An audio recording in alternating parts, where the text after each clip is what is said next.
questions for me that I didn't address that I can help you guys out with? Or You say that usually sometimes that you have differences with an artist who may have done so much work and then they leave and go on. Mm-hmm. Do you normally go and fill in that hole and continue on after that artist leaves, or do you just go back to square one and start over? It's a tough call, which is, I primarily, to this point in my career, have mainly done short stories for that reason. Someone flakes out an 8-page story,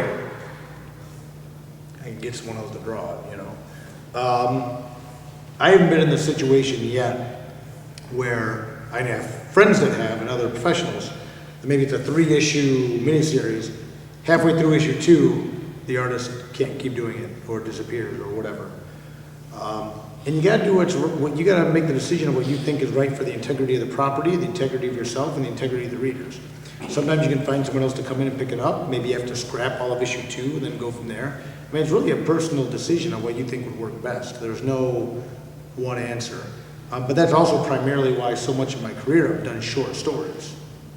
I've worked with some artists, 13, 14 times on 8-page installments. If it doesn't work out, who's doing, cool, I can give it to someone else. But you really have to decide what you think is best for the property. Ideally, a writer-artist relationship, and that goes for inkers, colors, letters, it's a marriage. It's a little poly marriage, so be it. But polygamist, that's the word I'm looking for. I've been on the road 4 weeks straight, bear with me. But if the marriage doesn't work out, you have to decide, how you're gonna split up the kids.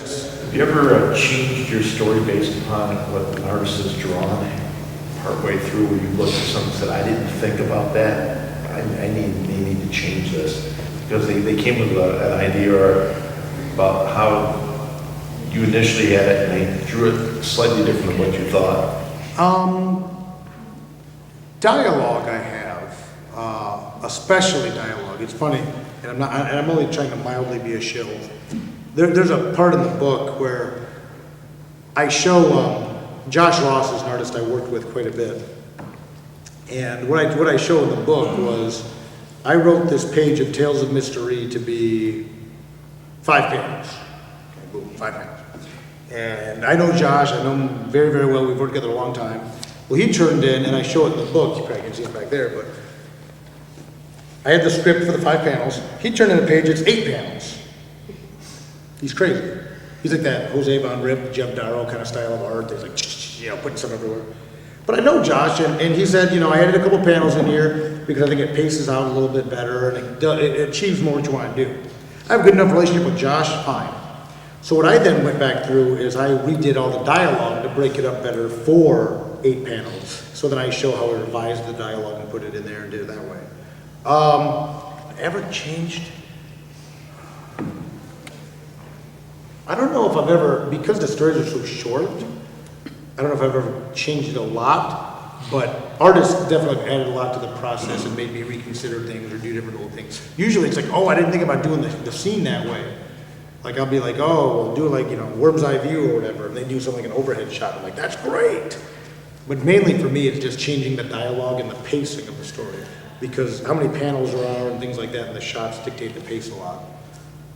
Tonight I'm gonna wake up like 3 in the morning and like, there was that one time, and I will curse your name and go back to sleep. But it's happened to an extent, at least, definitely to an extent, because again, it's a partnership. I've also had artists say, what if we did something like this? And sometimes I'm like, that's great. Sometimes I'm like, well, here's why. I will say a ship needs a captain.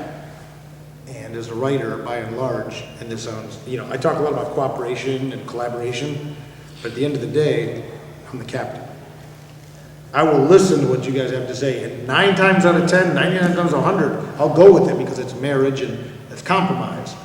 But if it's in a direction that's completely opposite of what I want to do, I actually, there was a script sample I gave someone, an artist, and I ended up not working with the artist because of the changes made, and we couldn't come to a happy place between the two of us. Friend of mine, good person, but he wanted to do it this way, and I couldn't justify it, and we couldn't meet in the middle on it. He didn't want to do it enough. Or he was dead set his way and cool, and I went in direction with it. Still friends with the guy, still work with the guy on other stuff. Usually I do try to accommodate the best I can, because usually artists know what they're doing visually. And again, if you enjoyed the panel, basically what I covered with you guys today is one chapter out of this. It's 216 pages, and it's just all kinds of stuff. Later on is online, again, is an online column with new installments at bleedingcool.com. I think the new one's up today. It's going to be every other Sunday.